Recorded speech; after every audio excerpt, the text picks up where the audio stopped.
Diễm xin chào cô chú, anh chị, các bạn và các em. Hôm nay Diễm chia sẻ cách làm bánh bao sữa. Thì bánh bao sữa làm cũng đơn giản, không có khó ha.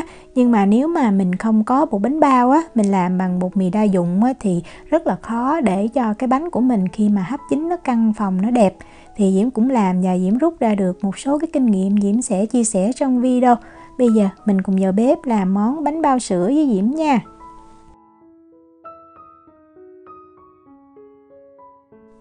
Ở đây Diễm có 200g bột mì đa dụng, Diễm dùng hiệu của Thái Lan.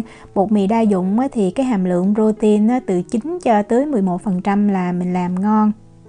Về đường thì Diễm sử dụng đường bột là 40g, mình dùng đường bột cho nó dễ tan nha. 1/6 muỗng cà phê muối giúp cho cái vỏ bánh của mình nó đậm đà hơn. Trộn lên cho thật là đều. Bây giờ mình đi chuẩn bị sữa. Thì sữa nhà Diễm để ở trong tủ lạnh á, vì vậy Diễm cho vào trong lò vi sóng 120g sữa 30 giây giúp cho cái sữa của mình nó ấm hơn, thì mình ủ bột mau nở hơn.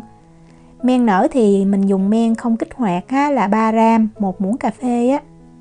Mình cho men vào sữa như vậy giúp cho men nó dễ tan hơn, tại vì bột bánh bao mình không có nhồi nhiều đó. Khuấy ra cho tan đều rồi mình cho vào phần bột. Và mình dùng đũa mình khuấy theo một chiều cho cái bột khô nó thấm hết vào trong cái hỗn hợp nước. Là như vậy. Thì bây giờ Diễm cho thêm vào 10g dầu ăn giúp cho cái vỏ bánh của mình nó mềm, nó xốp hơn. Bây giờ mình mới nhồi nha. Mình nhồi khoảng 1 phút làm sao cho cái khối bột nó kết dính lại là được, không còn thấy bột khô nữa ha. Rồi mình lấy cái màng bọc thực phẩm mình đậy lại, mình để ở đây cho bột nó nghỉ 5 phút thì mình sẽ dễ nhồi hơn. Còn nếu mà mình nhồi bằng máy thì mình có thể bỏ qua cái bước đợi 5 phút này. Sau 5 phút thì mình lấy bột ra mình nhồi, và mình nhồi 10 phút ha. Thì đối với bột mì đa dụng mình phải nhồi như vậy thì Diễm thấy cái bánh của mình khi mà hấp chín nó mới bóng, nó mượt hơn. Mình nhồi cho tới khi cái cục bột mình thấy nó mịn và ấn vào thấy có cái độ đàn hồi tốt. Nếu mà mình nhồi máy thì cũng khoảng 10 phút. Mình dùng màng bọc thực phẩm mình đậy lại cho bột nó nghỉ 5 phút rồi mình mới đi chia. Sau 5 phút thì Diễm sẽ chia cái khối bột này ra làm 12 phần bằng nhau. Thì mỗi viên nó khoảng 30g mình nhắm mình chia cũng được không cần phải cân. Mình cũng có thể để nguyên khối bột để mình cán, nhưng mà Diễm thấy nguyên khối thì cán nó hơi khó hơn, tại vì bột nó co giãn nhiều đó. Chia xong rồi thì mình cũng lấy cái màng bọc thực phẩm mình đậy lại tránh cho bột bị khô. Lấy viên bột ra thì mình sẽ cán theo chiều dọc Sau đó mình xếp lại. Để cái mí xuống bên dưới và mình cán ra thêm một lần nữa. Cũng xếp lại vậy là xong. Mình cán bột hết một lượt rồi mình mới đi ve tròn nha. Cái mình cán đầu tiên mình sẽ lấy ra mình ve tròn. Thì mình túm 4 cái góc của nó lại. Khi mà mình thấy nó dính chặt rồi thì Diễm dùng cái ngón cái và cái ngón trỏ đó mình bóp như vậy nè, giúp cho nó sát cái mí hơn. Sau đó mình chỉnh lại cho nó tròn là được. Thì mình nhìn lên cái mặt của cái bánh mình thấy nó mịn còn nếu mà nó có những cái bọng khí như vậy nè thì mình dùng cây tăm và cái gì nhọn mình sẽ phá cái bọng khí này đi, tại vì mình để đây lúc mà mình hấp xong cái bánh của mình nó sẽ bị xẹp chỗ này, nó không có được đẹp đó. Như vậy là được. Sau khi tạo hình xong thì mình mang bánh đi ủ. Thì cái bánh này mình không có nên ủ nở gấp đôi tại vì nếu mà mình nở gấp đôi khi mà mình hấp xong nó dễ bị xẹp, nó bị sần cái vỏ bánh đó.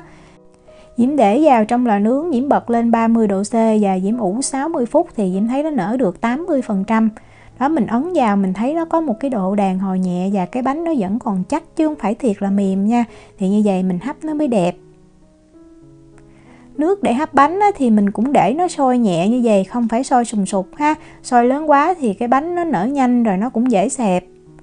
Với trọng lượng của mỗi bánh là 30g bột thì Diễm hấp trong vòng 10 phút thì Diễm thấy bánh nó chín ngon.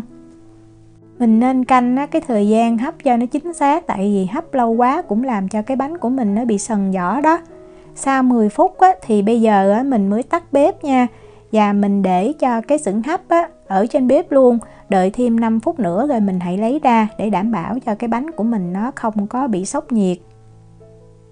Sau 5 phút á, mình lấy ra, mình ăn liền cũng được ha, hoặc là ngon nhất là mình nên đợi 5-10 phút. Đó, cái này là Diễm ủ bánh nở được 80% thì mình thấy cái bánh nó căng nè, rờ vào nó cũng rất là mềm. Trong khi mà bánh mà Diễm ủ để cho nó nở gấp đôi á, là khoảng cỡ 1 tiếng rưỡi đó, thì mình thấy đó, nó bị sần cái vỏ như vậy. Nhưng mà cái bánh này á, không đẹp nhưng mà Diễm thấy ăn nó lại ngon, tại vì cái bột nó nở rất là xốp, mềm, khi nguội nó vẫn còn mềm luôn. Và bánh Diễm thấy mình làm hoàn toàn bằng bột mì đa dụng, không có pha thêm tinh bột bắp á, thì Diễm thấy nó xốp, nó mềm, nó ngon hơn là mình có pha thêm. Còn đây là bánh Diễm ủ nở 80% thì lúc mà mình xé ra mình sẽ thấy nó đặc hơn và nó không thể nào nó mềm như là cái bánh mình để cho nó nở gấp đôi. Diễm chúc cô chú, anh chị, các bạn và các em thành công với món bánh bao sữa. Nếu mà có thắc mắc gì thì cứ để lại lời nhắn hoặc là gửi tin nhắn cho Diễm.